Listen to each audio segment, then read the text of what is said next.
मेरे प्यारे बच्चे, मैं जानती हूँ कि धन की कमी तुझे बहुत परेशान कर रही है। एक समय ऐसा था बच्चे, जब तेरे घर में खुशी का माहौल था, परिवार में सभी सुखी थे और पैसे की कोई कमी नहीं थी। तुम्हारे घर में सब कुछ सही चल रहा था, लेकिन अब अचानक बच्चे यह कठिनाइयाँ क्यों आई है? यह सवाल तू अपनी माँ से कर रहा है। धन का अभाव क्यों है? यह सिर्फ एक सामान्य आर्थिक समस्या नहीं है बच्चे, इसके पीछे गहरा कारण है। मैं तुझे सब बताती हूँ। कभी कभी जीवन में कठिनाइयाँ और संकट हमें अपने कर्मों के परिणाम के रूप में मिलते हैं।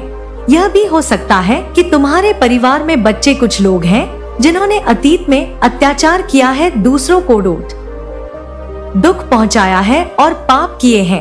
वे अब अपने कर्मों का फल भुगत रहे हैं। बच्चे, याद रखना, कोई भी कर्म बिना परिणाम के नहीं जाता है। परिवार के कुछ सदस्यों ने बच्चे जो पाप किए हैं उनका असर अब तुम्हारे ऊपर हो रहा है। उन्होंने दूसरों को बहुत तकलीफ दी थी और अब वह पाप उनके परिवार पर भी असर डाल रहा है। यह पाप उनके साथ रहने वाले हर एक व्यक्ति के जीवन में चुपके से प्रवेश करता है। यही कारण है बच्चे कि तुम्हारे जीवन में संकट आ रहे हैं। अगर कोई पिता बुरे कर्म करता है ना, तो उसकी सजा उसके बच्चों को भुगतनी पड़ती है। यह एक पाते हैं बच्चे, यही होता है और यही सच्चाई है जिसे बहुत से लोग नहीं समझ पाते। लेकिन बच्चे, तुम्हें ये जानने की जरूरत है कि ये स्थिति आज स्थायी है। तुम जितनी तकलीफें अब महसूस कर रहे हो वे सिर्फ उस पाप का परिणाम है जिसे पहले किसी ने किया था। बच्चे, मैं तुझे आगे बताऊंगी कि तुझे एक खजाना मिलने वाला था, लेकिन तेरे परिवार के सदस्यों के चक्कर में कैसे असंभव हो गया है। लेकिन बच्चे, उससे पहले मेरी एक बात सुनो। कभी कभी हमारे पूर्वज, हमारे परिवार के लोग अपने कर्मों से हमें ऐसे संकटों में डाल देते हैं जिनका सामना हमें करना पड़ता है। लेकिन बच्चे, यह भी एक समझने योग्य बात है कि हम सिर्फ अपने कर्मों से ही अपनी जिंदगी को आकार देते हैं। यह दुख का पहाड़ जो तुझे अब दिख रहा है ना, ये हमेशा के लिए नहीं रहेगा। तेरे साथ ये जो हो रहा है यह केवल एक समय की बात है। इस बात को गहराई से समझ बच्ची और अपनी माँ पर विश्वास रख। जैसे तू किसी को दुख देता है वैसे ही तुझे भी दुख मिलेगा, और जैसे तू अच्छे कर्म करता है वैसे ही तुझे अच्छे परिणाम मिलेंगे। यह एक प्रकृति का नियम है बच्चे, और इसको मानना होगा, जिसे बहुत से लोग बच्चे लॉ ऑफ अट्रैक्शन भी कहते हैं। मेरे प्यारे बच्चे, अब मैं तुझे वो समझाती हूँ जिससे तुझे इन परेशानियों का सामना करना पड़ रहा है। जो तेरे अंदर प्रश्न है उन सब का जवाब आज मैं तुझे देने वाली हूँ। मेरे प्यारे बच्चे, बहुत समय पहले की बात है जब तेरे परिवार का जीवन सरल और सुखमय था। घर में खुशियों का माहौल था और सब मिलजुल कर रहते थे। लेकिन मैं तुझे एक ऐसी कहानी बताने जा रही हूँ बच्चे, जो तेरे परिवार के इतिहास से जुड़ी हुई है और जिससे तेरे जीवन में आई समस्याओं के कारणों का पता चलता है। यह एक सच्ची घटना बच्चे, जो तेरे परिवार के पूर्वजों और एक खजाने से जुड़ी हुई है। हाँ बच्चे, जिस चीज की मैं बात कर रही थी वह मैं तुझे बताने जा रही हूँ। तेरे घर में एक देव स्थान था बच्चे, जहाँ हर महत्वपूर्ण मौके पर तुम्हारे परिवार के लोग जाया करते थे। मेरे बच्चे, शादी त्योहार हो या कोई अच्छा काम होने पर भी यह स्थान तेरे घर में हो सकता है या तेरे गांव में भी हो सकता है बच्चे। लेकिन मैं देख पा रही हूँ बच्चे अपनी दिव्य दृष्टि से कि ये स्थान खेत में स्थित है और अभी भी तुम वहाँ पर जाया करते हो, लेकिन बहुत ही कम कर दिया है जाना। और इस स्थान का विशेष महत्व है बच्चे, और पहले भी बहुत था। यह देव स्थान एक, हाँ बच्चे, केवल एक पूजा स्थान नहीं था बल्कि यहाँ एक खजाना भी था जो बहुत पुराना था बच्चे। यह खजाना तुम्हारे परिवार के पूर्वजों से जुड़ा हुआ था। जब भी कोई अच्छा कार्य होता है तो उस स्थान पर जाकर लोग आशीर्वाद प्राप्त करते हैं। यह खजाना तुझे और तेरे परिवार को समृद्धि देने के लिए था। लेकिन बच्चे, समय ने कुछ ऐसा मोड़ लिया कि इस खजाने को लेकर झगड़े होने लगे। हाँ बच्चे, तेरे परिवार में भी इसको लेकर चर्चाएं होती हैं और कई लोग जो बूढ़े हैं, बुजुर्ग हैं, वो सदस्य ऐसा कहते हैं कि अभी भी वहाँ पर खजाना है और उसकी रक्षा कौन कर रहा है यह मैं तुझे बताती हूँ। लेकिन मेरे बच्चे, उससे पहले मैं तुझे बताती हूँ कि इन समस्याओं की जड़ क्या है मेरे बच्चे, ये 5 लोग घर के जो सदस्य थे वो उस खजाने को लूटने के लिए गए, उसकी कोशिश करने के लिए गए। यह खजाना तुम्हारे ही पूर्वजों का था बच्चे, और उसे लूटने की कोशिश करने वाले भी वही लोग थे। मेरे शक्ति के संरक्षण में ला खड़ा किया है, जिसके समक्ष ऐसी तुच्छ नकारात्मक क्रियाएं ठहर ही नहीं सकती। माँ काली, महाशक्ति, आदिशक्ति, जिनकी कृपा दृष्टि आप पर निरंतर बनी हुई है, वे स्वयं आपकी ढाल बनकर खड़ी हैं। उनकी असीम करुणा, उनका विराट सामर्थ्य इन सभी नकारात्मक प्रहारों को, इन सभी तंत्र मंत्रों को, इन सभी टोर्नेडो को आप तक पहुंचने से पहले ही निष्प्रभावी कर रहा है, उन्हें शून्य कर रहा है। जैसे सूर्य के उदय होते ही अंधकार स्वतः ही विलीन हो जाता है, ठीक उसी प्रकार माँ काली की कृपा के प्रकाश में यह समस्त नकारात्मकता भस्म हो रही है। ये प्रयास तो हो रहे हैं, निरंतर हो रहे हैं, लेकिन माँ काली का सुरक्षा चक्र इतना सुदृढ़ है, इतना अभेद्य है कि यह सब आप पर कोई स्थायी, कोई गंभीर असर नहीं कर पा रहे हैं। वे आपको छूने का प्रयास करते हैं, पर माँ की शक्ति उन्हें पीछे धकेल देती है।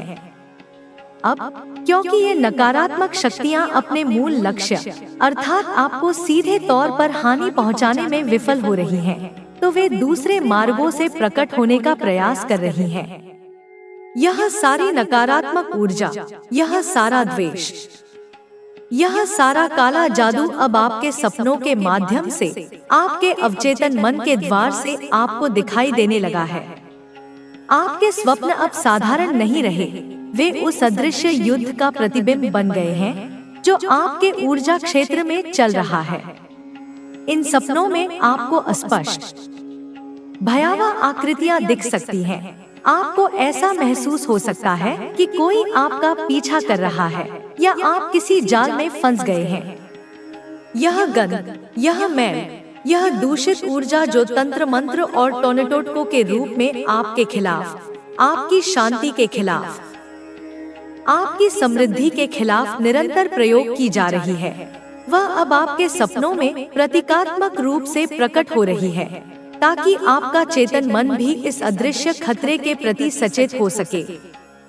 लेकिन मेरे प्यारे बच्चों, यहीं पर आपको अपनी आंतरिक शक्ति और अपने ईश्वरीय संरक्षण पर पूर्ण विश्वास रखना है। आपके भीतर, आपकी आत्मा में एक दिव्य शक्ति का वास है, एक ऐसी ज्योति जो अनादि काल से प्रज्वलित है। यह आपकी स्वयं की सात्विक ऊर्जा है, आपकी अच्छाई है, आपकी करुणा है, आपकी निष्ठा है, और इसके साथ ही माँ काली की अमोघ कृपा, उनका निरंतर बरसता हुआ आशीर्वाद इन सभी नकारात्मक हमलों को, इन सभी कुटिल योजनाओं को पूरी तरह से नाकाम कर रही है, उन्हें ध्वस्त कर रही है। जैसे कोई किला जो चारों ओर से शक्तिशाली दीवारों और सजग प्रहरियों से सुरक्षित हो, उसी प्रकार आप भी माँ काली और अपनी आंतरिक दिव्यता के कारण सुरक्षित हैं। ये नकारात्मक शक्तियाँ आपकी ओर आती तो हैं, पर आपके प्रभामंडल से टकराकर चूर-चूर हो जाती हैं, उनकी शक्ति क्षीण हो जाती है। अगर यह संदेश, यह दिव्य वाणी आपके जीवन की वर्तमान परिस्थितियों से, आपके अनुभवों से, आपकी अंतरात्मा की आवाज से प्रतिध्वनित हो रही है, अगर आपको ऐसा लग रहा है कि यह सब आपके लिए ही कहा जा रहा है, तो यह कोई संयोग नहीं है। यह ब्रह्मांडीय चेतना का आपसे सीधा संवाद है। ऐसे में माँ काली और महादेव, जो आपके सनातन रक्षक हैं, जो हर पल, हर श्वास में आपकी देखभाल कर रहे हैं, उनके प्रति अपनी कृतज्ञता अवश्य व्यक्त करें। कमेंट बॉक्स में जाकर उनके जयकारे लगाएं, उन्हें धन्यवाद दें, अपनी श्रद्धा सुमन अर्पित करें। आपका एक एक धन्यवाद, आपकी एक एक प्रार्थना उस दिव्य ऊर्जा के साथ आपके संबंध को और भी गहरा और भी मजबूत बनाती है। समझने की चेष्टा करें मेरे बच्चों कि आप पर हर संभव तरीके से, हर दिशा से, हर प्रकार के ज्ञात और अज्ञात तंत्र मंत्र और टोर्नेडो के करवाए जा रहे हैं। उस ईर्ष्यालु महिला ने अपनी पूरी शक्ति, अपना पूरा संसाधन इसी एक कार्य में झोंक दिया है। वह हर उस व्यक्ति के पास जा रही है, हर उस साधन का उपयोग कर रही है जिससे आपको कष्ट पहुंचाया जा सके। वह आपकी ऊर्जा को क्षीण करना चाहती है, आपके मार्ग में कांटे। अब जब तुम्हें यह शक्ति प्राप्त हो रही है तो इसका सही उपयोग करो। अपने अंदर की दिव्यता को पहचानो। तुम्हें किसी बाहरी शक्ति की जरूरत नहीं है, क्योंकि सारी शक्ति पहले से ही तुम्हारे अंदर मौजूद है। तुम्हें बस खुद को पहचानना है और अपनी ऊर्जा को सही दिशा में लगाना है। अब से तुम्हें हर दिन कुछ नियमों का पालन करना होगा। पहला, अपने विचारों को नियंत्रित करना सीखो। जैसे तुम सोचते हो वैसा ही तुम्हारा जीवन बनता है, इसलिए अपने विचारों को सकारात्मक रखो। किसी भी नकारात्मक भावना को अपने मन में स्थान मत दो। दूसरा, हर दिन ध्यान करो और अपने भीतर की शांति को महसूस करो। तीसरा, अपने आहार और दिनचर्या पर ध्यान दो। शुद्ध और सात्विक भोजन ग्रहण करो जिससे तुम्हारी ऊर्जा उच्च स्तर पर बनी रहे।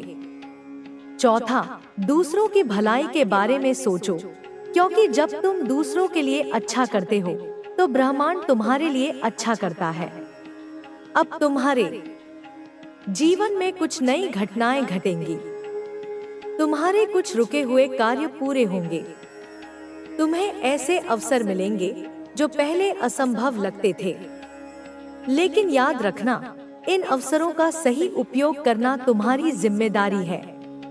इन्हें पहचानो और अपने जीवन को नई दिशा दो। तुम्हें अपने डर और असमंजस को छोड़ना होगा।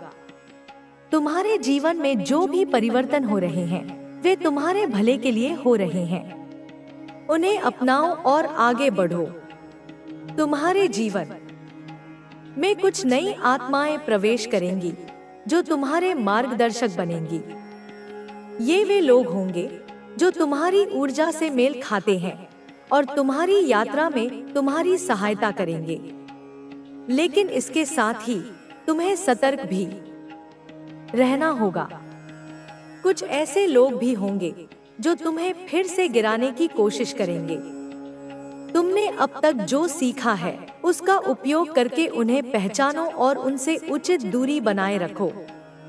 अब तुम्हारे विरोधियों का समय समाप्त होने वाला है। उन्हें उनके कर्मों का फल मिलेगा। तुम्हें अब इस बात की चिंता करने की जरूरत नहीं है कि वे तुम्हारे बारे में क्या सोचते हैं या क्या करते हैं। तुम्हारा ध्यान केवल अपने लक्ष्य पर होना चाहिए। शनिदेव का न्याय अब प्रारंभ हो चुका है और जो लोग तुम्हारे खिलाफ थे वे अब अपने ही कर्मों के जाल में उलझने वाले हैं। तुम्हें अब अपने भविष्य की नींव रखनी है। अपने लक्ष्यों को स्पष्ट करो और उनके प्रति समर्पित रहो। तुम जितना अधिक अपने उद्देश्य पर ध्यान केंद्रित करोगे उतना ही तेजी से तुम्हें सफलता मिलेगी। अब से तुम्हें अपने हर कदम को सोच समझकर उठाना होगा। तुम्हें अपनी ऊर्जा को बर्बाद नहीं करना है, बल्कि उसे सही दिशा में लगाना है। तुम्हारे जीवन में जो लोग तुम्हें कमजोर समझते थे अब वे तुम्हारी शक्ति को देखेंगे। वे देखेंगे कि कैसे तुमने अपने संघर्षों को पार किया और खुद को एक नई ऊंचाई तक पहुंचाया। लेकिन याद रखना, तुम्हारा उद्देश्य केवल अपनी सफलता नहीं है बल्कि दूसरों की सहायता करना भी है। जो लोग सही मार्ग पर चलना चाहते हैं उन्हें प्रेरित करो, उनका मार्गदर्शन करो और उन्हें भी आगे बढ़ने में सहायता करो। अब से हर सुबह अपने कुल देवता का स्मरण करो, अपने इष्ट देव को नमन करो और अपनी ऊर्जा को जागृत करो। यह तुम्हारी आत्मा को बल देगा और तुम्हें अपने मार्ग पर अडिग रखेगा। ध्यान और साधना को अपने जीवन का अभिन्न हिस्सा बनाओ। यह तुम्हें मानसिक और आध्यात्मिक रूप से सशक्त करेगा। अब तुम्हें किसी भी चीज से डरने की जरूरत नहीं है। जो हुआ वह अतीत था, जो होने वाला है वह भविष्य है, लेकिन तुम्हारा वर्तमान ही सबसे महत्वपूर्ण है। इस वर्तमान में जो भी निर्णय लोगे वह तुम्हारे भविष्य को निर्धारित करेगा। इसलिए हर निर्णय को सोच समझ कर लो और अपने मन की शुद्धता बनाए रखो। तुम्हें बस अपने मार्ग पर डटे रहना है और ब्रह्मांड तुम्हारे साथ है। जो लोग तुम्हें हानि पहुंचाने की कोशिश कर रहे थे, वे अब स्वयं अपनी बनाई हुई परिस्थितियों में फंसने वाले हैं। शनिदेव का न्याय अटल है और कोई भी इससे बच नहीं सकता। अब तुम्हें यह देखने को मिलेगा कि कैसे उनके जीवन में उथल पुथल मचेगी। तुमने जो सहन किया अब वही वे लोग सहेंगे, लेकिन तुम्हें इस पर ध्यान देने की जरूरत नहीं है। तुम्हारा ध्यान केवल अपनी ऊर्जा को डोट सकारात्मक बनाए रखने पर होना चाहिए। तुम्हें अब किसी के प्रति दुर्भावना नहीं रखनी है, बल्कि अपने लक्ष्य पर पूरी तरह से केंद्रित रहना है। अब से तुम्हें अपने जीवन में नए अवसरों को स्वीकार करना होगा। तुम्हारे आसपास कई ऐसे मौके आएंगे जिनसे तुम्हें लाभ होगा, लेकिन इन्हें पहचानना और सही समय पर सही निर्णय लेना तुम्हारी जिम्मेदारी होगी। तुम अब पहले जैसे कमजोर नहीं रहे।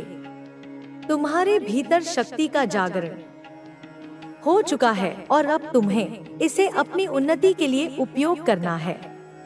अब से हर दिन को एक नए अवसर की तरह देखो। जो भी कार्य करो उसे पूरी लगन और निष्ठा से करो।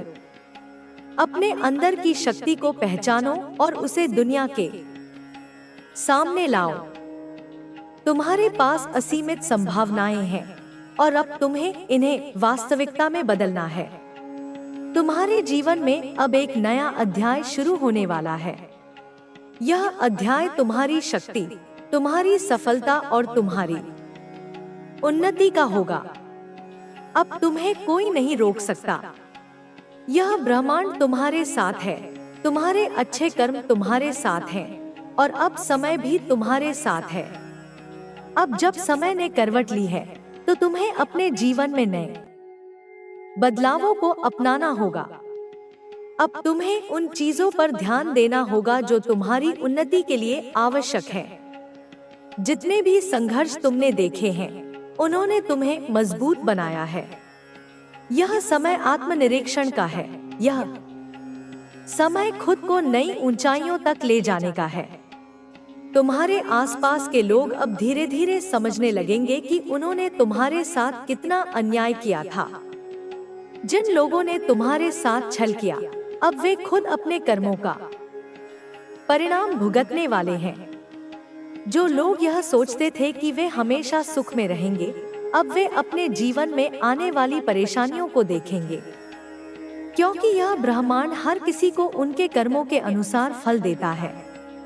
अब तुम्हें अपने भविष्य पर ध्यान देना है। यह समय बीते हुए कल के दर्द को भूलकर आगे बढ़ने का है। तुम्हें उन चीजों से मुक्त होना होगा जो तुम्हें पीछे खींच रही थी। तुम्हारे सामने नए अवसर आ रहे हैं जिन्हें पहचानने और अपनाने की जरूरत है। यह जीवन तुम्हारा है और इसे संवारने की जिम्मेदारी भी तुम्हारी ही है। तुमने जितने कष्ट सहे वे अब समाप्त होने वाले हैं। तुमने अपने जीवन में जिन चीजों की कमी महसूस की, अब वह पूरी होंगी, लेकिन इसके लिए तुम्हें अपने विश्वास को और मजबूत करना होगा। तुम्हें हर दिन अपने आत्मविश्वास को बनाए रखना होगा। तुम्हारे भीतर जो ऊर्जा है उसे जागृत करना होगा। अब तुम्हें खुद को साबित और वह बिल्कुल भी अपने जीवन के बारे में नहीं सोच पाता है कि वह जो काम कर रहा है उससे उसका आने वाला भविष्य कैसा होगा। जीवन में उसे कितनी सारी मुश्किलों का सामना करना होगा। यहाँ पर जिस काम के बारे में बताया जा रहा है उसके बारे में वह काफी समय से सोच विचार कर और पूरी तरह से जानने के बाद ही उस काम को कर रहा है, क्योंकि उसकी जो सोच है वह कुछ अलग ढंग की है, वह बिल्कुल भी आपसे मैच नहीं होती। आपका सोचना कुछ अलग ढंग का है। एक बहुत ही ज्यादा बड़ा सोच वाला व्यक्ति वह बनना चाहता है, एक ऐसा काम जिसमें कि हम शीघ्र ही बहुत जल्दी एक बड़ा इंसान बन जाएं। एक ऐसा काम जिससे कि आपके जीवन में आपकी जितनी सारी परेशानियां हैं, आप जितनी सारी मुसीबतों का सामना कर रहे हैं, जितनी सारी समस्याओं को सामना कर रहे हैं, वह सभी समस्याएं आपके जीवन से समाप्त हो जाएं, आपके जीवन से पूरी तरह से निकल जाएं और आप अपने जीवन को बहुत ही ज्यादा खुशहाल परिवार की तरह जियो। आपका परिवार है वह बहुत ज्यादा खुश रहे, बहुत ज्यादा अच्छे से रहे और आपके जीवन में आप संसार की सभी खुशियों को प्राप्त करो। आपका मन इस तरह से करने लगा है और आपकी जो सोच है वह बहुत ही ज्यादा उसके लिए विश्वास से भरी हुई है, क्योंकि जब भी आप उसकी तरफ देखते हैं तो आपको महसूस होता है कि मेरा बच्चा कितना सीधा है, कितना प्यारा है, कितना भोला है, यह बहुत ज्यादा नादान है। मेरा बच्चे का अर्थ यहाँ पर आपके परिवार का वह सदस्य जो कि छोटा है, बेटा या बेटी हो सकते हैं, भाई या बहन हो सकते हैं, या कोई भी ऐसा छोटा व्यक्ति जो कि आपके घर का सदस्य है और आप उसे बहुत ज्यादा मासूम समझ रहे हैं, क्योंकि उसका चुप चुप रहना, अपने काम में लगे रहना, आपके सामने हमेशा व्यस्त रहना, आपके सामने किसी भी ऐसी बात का ना दिखना जिससे कि आप उस पर शक कर पाए, तो आपको इस बात का आभास ही नहीं हो रहा है कि वह कुछ गलत कर भी सकता है, क्योंकि इंसान का चुप रहना उसके हृदय की बात को कभी भी व्यक्त नहीं कर पाता है, ना ही वह इंसान कुछ कह पाता है और सामने वाला उसकी जो मन की बातें हैं उनको भी पढ़ नहीं पाता, क्योंकि जब भी कोई सामने वाला व्यक्ति किसी व्यक्ति से बहुत ज्यादा बात करता है तभी उसे इस बात का पता चलता है कि सामने वाला व्यक्ति किस ढंग का है, कौन से मन की प्रक्रिया है, कौन से ढंग का वह सोचता है, कौन से कार्यों को डोट करता है। क्योंकि जब भी व्यक्ति बहुत ज्यादा गहराई से बात करता है, अर्थात आपके घर का कोई भी ऐसा सदस्य जो आपसे बहुत ज्यादा बात करता हो, बहुत ज्यादा सही ढंग से अपनी सभी बातें साझा करता हो, तभी आप उसके बारे में पता कर सकते हैं, अन्यथा आपको इस बात का आभास नहीं होगा, क्योंकि वह बहुत ज्यादा चुप रहता है, बहुत ज्यादा शांत होकर के ही वह अपने कामों को करता है, तो आप उसके कामों को नहीं जान सकते और ना ही आप उसके मन की बात को समझ सकते हैं।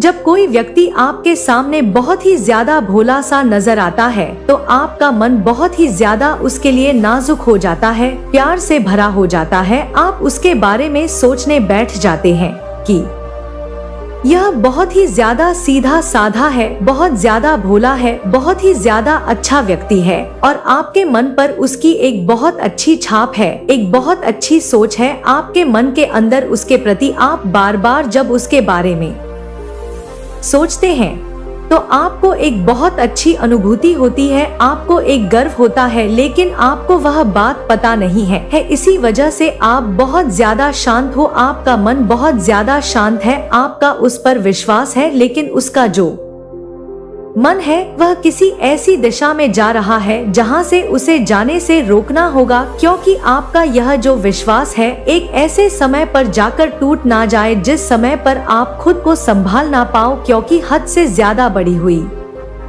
गलतियां कभी भी रुकती नहीं है। जब हद से ज्यादा कुछ ऐसा हो जाता है जो सीमा पार हो जाती है, जहां पर आप चाहकर भी अपनी किसी गलती को ना रोक पाओ, चाहकर भी आप उस कार्य को ना कर पाओ जो कि आपको करना चाहिए, उस समय आप उसे संभालने का प्रयास भी करोगे तो आप नहीं संभाल सकते, क्योंकि किसी भी बड़े व्यक्ति के लिए अपने घर उन छोटों को संभालना तब मुश्किल पड़ जाता है जब वह बहुत ही ज्यादा लिमिट को क्रॉस कर दे, और जब हद पार हो जाती है तो कोई भी व्यक्ति ना तो उस पर विश्वास कर पाता है और ना ही फिर विश्वास के लायक वह व्यक्ति रहता है। जब आपको यह बात पता चलेगी जो उसने किया है तो निश्चित ही आप पूरी तरह से आश्चर्य में पड़ जाओगे कि वह व्यक्ति जो कि बहुत ज्यादा सीधा दिखता था, यहाँ पर बताया जा रहा है कि कुछ दिनों से वह बहुत ज्यादा चुप रहने लगा है, बहुत ज्यादा शांत, बहुत ज्यादा आपसे कटा। जब भी आप उससे कुछ पूछते हो तो वह आपको कुछ बताता नहीं है, क्योंकि उसके मन के अंदर एक ऐसी परेशानी चल रही है, एक ऐसी दुविधा में वह फंस चुका है, एक ऐसी वजह है जिसके कारण वह बहुत ज्यादा शांत, बहुत ज्यादा चुप, बहुत ज्यादा हर व्यक्ति को अनदेखा करने लगा है। जब भी उसे कोई कुछ कहता है तो उसके मन में बहुत ज्यादा परेशानी उत्पन्न हो जाती है, और किसी भी व्यक्ति के लिए सबसे ज्यादा मुश्किल की घड़ी तब आती है जब उसके घर का कोई परिवार का व्यक्ति किसी ऐसी परेशानी में फंसा हो जिसमें वह उसकी मदद ना कर पाए, वह चाहकर भी उसके लिए कुछ ना कर सके, क्योंकि कुछ बातें ऐसी होती हैं जो हर किसी के लिमिट के दायरे से बाहर होती है, उसमें व्यक्ति चाहकर भी मदद नहीं कर सकता है। और यहाँ पर यह जो व्यक्ति कर रहा है, आपके घर परिवार का व्यक्ति, वह यह है कि वह ऑनलाइन कुछ ऐसी जगह पैसे लगा रहा है जिसमें कि खतरा बहुत ही ज्यादा है, जिसमें कि वह बहुत बड़ा खतरा ले रहा है, बार बार रिस्क ले रहा है। उसमें उसने कुछ कमाया भी है, लेकिन खतरा उससे कहीं गुना ज्यादा बड़ा है, क्योंकि इसकी आदत जो उसे धीरे धीरे करके लगती जा रही है, धीरे धीरे करके वह इसमें शामिल हो रहा है, धीरे धीरे करके वह अपने मन के अंदर इन आदतों को डालता